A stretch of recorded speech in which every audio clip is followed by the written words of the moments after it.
চলো আজ তোমাদের সাথে শেয়ার করে নিই ইউটেক মাল্টি প্যারামিটারের ভিতরে কি কি থাকে তার ডিটেলস।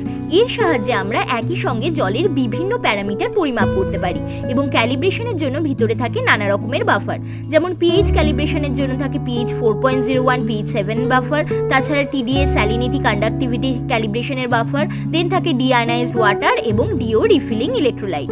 এছাড়াও এর ভিতরে থাকে একটা পাওয়ার অ্যাডাপ্টার, যেটার সাহায্যে আমরা ল্যাবে কাজ করার সময় ইনস্ট্রুমেন্টটাকে কিন্তু চার্জ দিতে পারি, আর এমনি টাইমে ফিল্ড ওয়ার্কের সময় এর ভিতরে থাকা ব্যাটারির সাহায্যেই কিন্তু ইনস্ট্রুমেন্টটা চলে।